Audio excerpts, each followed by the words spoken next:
everybody, welcome to WhatCulture Gaming. I'm Scott, joined by Josh. Hello. Now we don't know if this, we don't know how much to go with this, but it seems as though GTA's own Trevor Phillips, I was going to call him. Very good. Mr. Stephen Ogg, the Ogmeister General, has come out with a quote. He was speaking at the Brazil Game Show 2019, and he said, people were asking about GTA 6, and he said, when can we expect to see it? He said, soon. And then he said, I'll read this exact quote, games take about 7 to 8 years to make, so do the math. Now that math puts it on 2019 to 2020. I've done the math. Does it? I thought it would put it on 2020 to 2021. Well, maybe. I guess GTA 5 originally was 2013, the remastered one 2014. Yeah. So whatever resources went into that could delay it by a year or so. Yeah. And it depends how much they went straight into GTA 6. But either way, his soon refers to the next couple of years. Well, this is the thing, right? I've been in this industry long enough to know that soon can mean anything from it's coming out next month to it's coming out in 5 years. Remember when Rockstar's Agent was coming soon? Oh my God. It was 12 years ago. It's still coming soon now. Everything is always coming soon. I guess the sort of 2020-ish timeframe does line up with previous rumors and what people have said before. It does kind of make a lot of sense from a development standpoint. Obviously, you know, like we just said, GTA 5 shipped back in 2013, which is crazy considering it's still in the top 10 best-selling games of each month, almost every single month. Top 10. It never left the top 10. I'm sure maybe even maybe in September. I'm pretty sure it was like third, at least in the UK. It was number 3, which is crazy. But it wouldn't make sense because I feel like GTA Online is starting to wind down a little bit now as Red Dead Online starts to sort of, you know, start building itself up. That's much more robust and bigger than it was at launch. And for me, it makes sense for it to be about them because like we just said, it's been a long time away. It's freed them up to actually develop the game because a bunch of them jumped on Red Dead Redemption, which obviously took up a lot of time. Yes. We know that Bully is now being cancelled for a little while, and they are starting to hire people for our next game. Should be GTA 6, hopefully. I want to see it, It's Scott. weird, right? Because there are so many different leaks and tidbits and things that have come out across the last few years. There's the whole thing with the Project Americas thing that we did a whole video on, this sort of substantial leak that would involve going like to various different places and kind of being in part of like the empire business, building like a drug trade and sort of kind of taking lots of leaves out of Narcos or Breaking Bad or whatever. And that kind of lets them do like a Vice City adjacent story because that was very much about like their lampoon of like Scarface or whatever. So I kind of like the idea of that. But GTA, like Mr. Ogmeister says, is so big that like it's like how you'd have to have been working on this for so long at this point to even come close to replicating the size of a game like GTA 5, unless it is something smaller. But in terms of GTA Online, Strauss Zelnick from Take-Two said that you know, at some point they'll have to wind that stuff down, otherwise they're just going to end up making GTA Online forever. And they always said they never expected it to be this big. And that's kind of indicative of the fact that GTA 5 was originally meant to get DLC, and it just never came. So I'm curious whether any of those plot ideas or whatever have maybe rolled into a whole other project entirely. Well, I have no idea. I mean, you would assume so because even though GTA Online is this big thing, and that's undoubtedly the reason why it's been even longer between installments, in my opinion, I feel like, you know, they were at some point at least planning on working on some single-player DLC. I'm pretty sure the voice actor for Michael dropped a few hints back at the time. Robert De Niro. Was it? Yes, Robert De Niro. Yeah. Young Robert De Niro. The Robert King of comedy himself.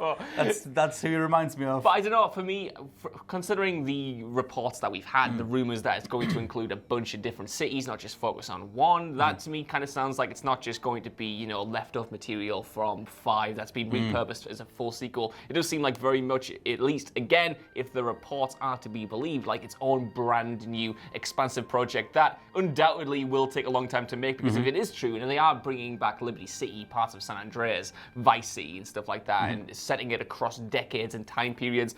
That's a whole lot of work, especially when you're a team as of, you know, a perfectionist like Rockstar. Also, what do we think about Mr. Oggy Oggy in terms of like an actual dependable source, Ogmeister General? Because you know, obviously he doesn't really have any sort of like. Well, he has loyalty to Rockstar, but he wouldn't have signed any NDAs unless Trevor reappears as a character. So, assumedly, he wouldn't have any he wouldn't be beholden to say that there's not another game coming. It reminds me of when Nolan North completely let slip that Last of Us 2 was happening a good sort of 3 years ago. He was being asked at a talk at a panel thing.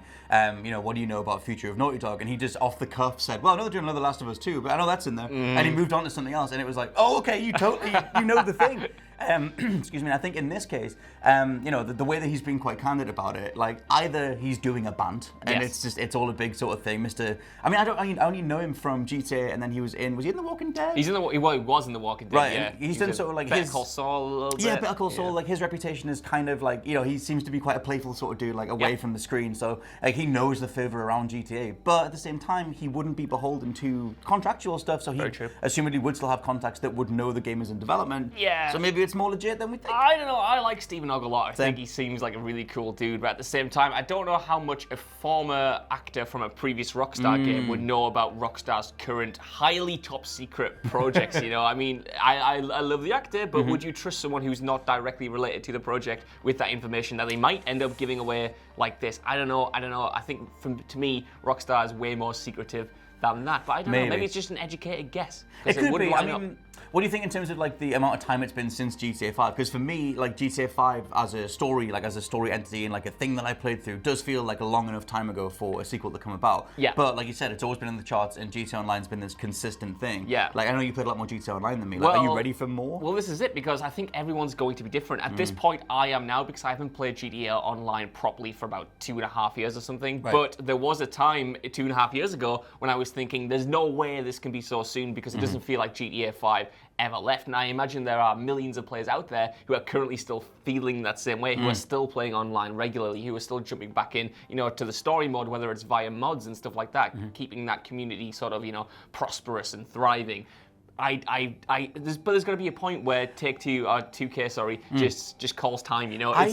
They could let it ride off forever, but at some point they're going to need a new game, especially with next-gen consoles coming out. Yeah, I think that's going to be the big kicker, because they can't port GTA 5 over to next-gen machines after already porting it over. I feel like one GTA per generation might be what we're looking to going forward. What if it's a launch game for the next Xbox? It might be. That would be really good. Remember when I forget the dude's name, the guy that ended up working for EA, and he rolled his sleeve up to reveal GTA 4. I can't remember that. Phil someone, I totally forget his name. Peter Moore.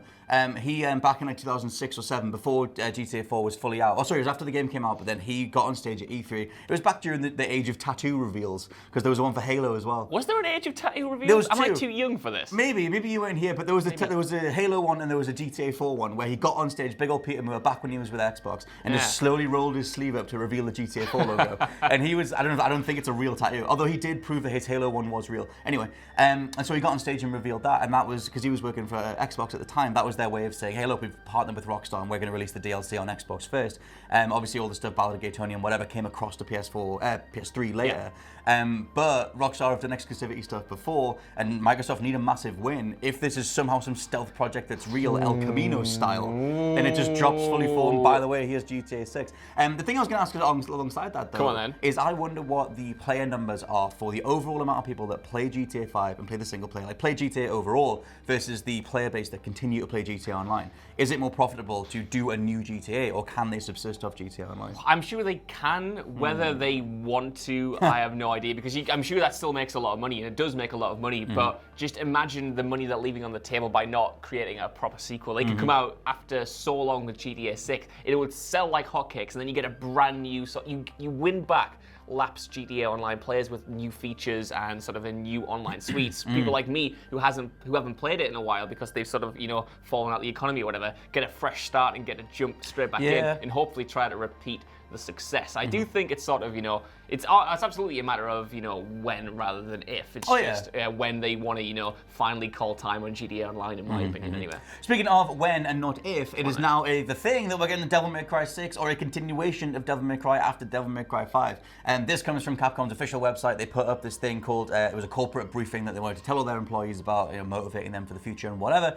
And there was a quote from there which said, if the employee is highly capable, they might be assigned to the development of major brands such as Resident Evil or Devil May Cry in the early years of their career. I just assumed these were big brands already, Scott Tilford. Why is this big news? It's been DMC 4 was like 2008, and then the reboot of DMC was 2013 or 2012, and then it took ages before we got DMC 5, which is kind of this weird sort of pretended DMC never happened, let's get this back on track thing. And Capcom haven't released the numbers in terms of how much money DMC 5 made overall, especially with its microtransactions. Ugh. But at the same time, assumedly it made quite a bit, and I remember DMC5 alongside Monster Hunter being like one of the highest selling, had the biggest opening weekend in a long time. Or something like that. Monster Hunter absolutely smashed it. I'm pretty sure DMC5 was like very quickly the fastest selling game in the entire franchise. I think it might even be the best selling game in the entire franchise, but don't quote me on that at the moment. It was certainly the fastest, which means obviously, you know, there's hunger there.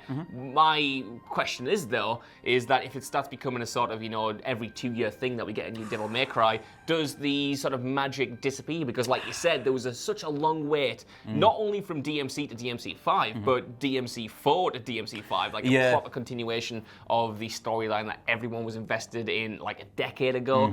That's a trick you can't really repeat twice without, you know, going back to the drawing board. It's true. I mean, it was weird. After DMC4, there was a lot of talk, if you like sort of delve into the development side of it, they thought that those kind of action games were mostly done. Like God of War had run its course. DMC had obviously had a whole bunch of installments, and it took like a good few years before they like risked the whole reboot thing with DMC. Obviously, a lot of fans, it didn't land very well. I used to hate that thing, but I kind of came around on it growing up and going back to it. But I still love what they came back to with DMC5, and I think 5 makes more sense in the current climate because Platinum Games have proven that that genre isn't dead at all. And you know, the likes of like Nier and Astral Chain and whatever, like they're brilliant third-person action games, one of my favorite genres, and clearly like it's a very bankable genre too. Like I said, Platinum have made a whole career on it with someone who used to be a Capcom employee. I think he's called Hideaki Itsuno, who went across to sort of like helm Platinum's games. So I think it makes more sense for them to sort of go, hey, actually, as Capcom, like we started this before Platinum, we should be the name in third-person action gaming, not Platinum. And I feel like they're trying to get, well, at least with Devil May Cry 5, I haven't played it yet. I know you have. It seems like they made huge strides in that direction. They proved that, you know what? Is it Game of the Year? Game of the Year, mate. Is it that good? Might be Game of the Year. When it comes to Capcom, though, I feel like they've just made some great moves this past year. I was thinking earlier on that, you know, the publishers that we look to now as being kind of the villains of the gaming industry, your Activisions, your EA. I mean, they definitely are villains. Oh, they absolutely are. But at one point, Capcom was right up there with them with on-disc DLC and stuff like that. And the Street Fighter 5 and the Street Fighter 5 stuff and the Resident Evil 6 stuff. But now, over the past 2 years or so, I really think they've tried to turn it around, go back to the franchises and experiences that people like us really resonated with in the first place. So it's good to see that DMC and Resident Evil is back on top. But like you said, if that means more microtransactions in there, that might suck. That might not be good. The general reception to that was utterly horrific. And at the time, I think I mentioned it in my review, but it was just like, it didn't play any part in the game whatsoever, which I'm obviously glad for. But then it was like, well, what's even the point in putting them in? Yeah. And they sort of like, it was under that bracket of like, oh, it's time savers. If you want to just buy XP instead of earning it, you can do that. And like, blech. So like, it was a weird sort of pivot. It was Capcom sort of like putting their toes in the oily water and seeing how many people responded to it. And the general sort of reception was, what's even the point? But also, please don't do this. Yeah. So I'm curious how they go forward. They seem to be, I mean, there was that whole thing from Capcom's director on Twitter who said Capcom's back with Monster Hunter, Resident Evil 2, and DMC5. And I don't think they'd want to sully that. But at the same time, like you said, like the industry tends to have the baton of hate that they just sort of pass to each person at the minute. Like Activision seems to have it, and Bethesda at the minute, or Blizzard, sorry, but well, Bethesda as well. Yeah. All of them, to be honest. To be fair. And sort of at the minute, Capcom's doing all right, but at the turn of the generation, they might snag that baton back and go, actually, we're monetizing my turn. Dante's white hair and red coat. Here's Project Resistance, you know. It's going to be filled with microtransactions. Go do it. It's Operation Raccoon City 2. Remember that? That's what you want, eh? Umbrella Corps thing. I remember that, a bit Scott. of shooting for you, I remember that, Scott. Ben Roy probably hears this from wherever he is, and he's suddenly saying that it's not as bad as you thought it was. He says that about everything, including all the Resident Evil movies. But not to worry, yes. Let us know what you think down in the comments below of GTA 6 and potential for the future of Devil May Cry. For now, though, this has not been the WhatCulture Gaming Podcast, but I'm used to saying that, but it's been WhatCulture Gaming, and we'll catch you next time. Bye. Bye!